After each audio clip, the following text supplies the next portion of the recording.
1975, I was arrested for voluntary manslaughter, and I was put in jail, and I was laying on my bunk thinking the best way, after about 3 or 4 days, the best way to take my life. And the deputy came up, he said, "Steve, there's a preacher here to see you, Bob Lord. You want to see him?" And I said, "I sure do." And I jumped up to my feet.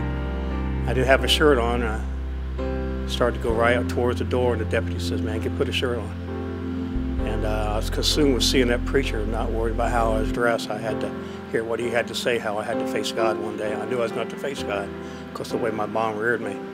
And I threw that shirt on, and they let me hold I had a cross necklace that my wife, she's my wife now, she's my girlfriend then. I wanted him to make sure he's seen that cross. I was holding on to it and praying. And as I went downstairs, I met this man for the first time. And the first thing he seen was that cross. And he said, "What does that cross mean to you?" I said, "Well," I said, "the last 3 or 4 days I've held on to that cross more than I ever have." And I said, asking God to help me. But I said, a little still voice comes to me and said, "God's not going to help you. You've blown this one, man. You just took a life of a kid. God's going to take care of you." He says, "Let me tell you the story behind that cross." And he told me about how Christ died on the cross. And I heard that growing up, that, you know, Christ died on the cross, but he didn't. He told me about the death, the burial, and the resurrection. He rose from the dead. And he told me what he did all these things for. And the 4 simple steps that realize I was a sinner, that was easy. I was splitting hell wide open.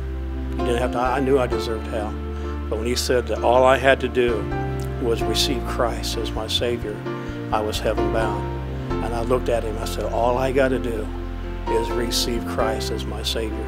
I mean, just a half an hour ago, I looked at him and said, "You're not going to show a guy like me how I can go to heaven. No way, not from that book."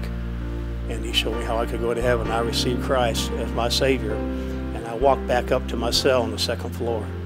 I didn't look at the guys. I went straight to my bunk, and I dropped down the bunk, and I started weeping.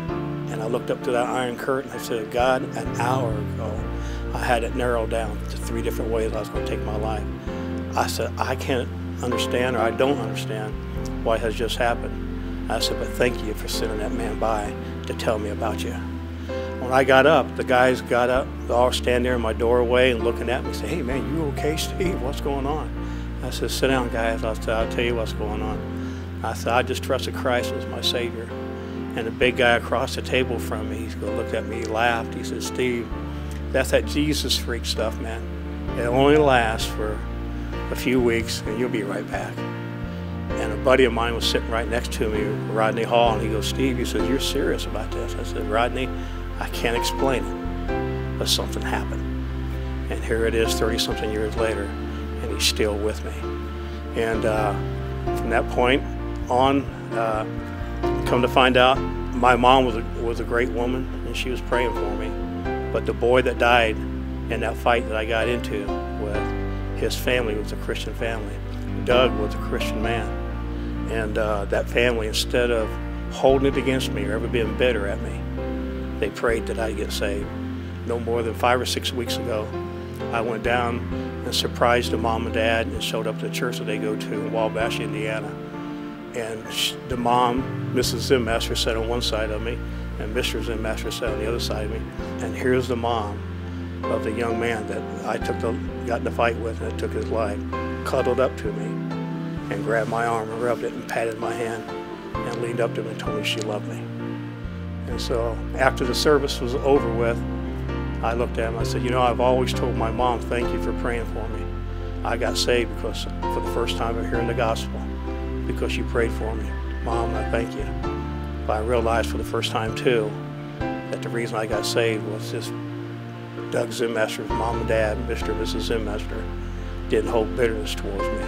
They prayed for me, and that I said yes to the gospel the first time because of that couple.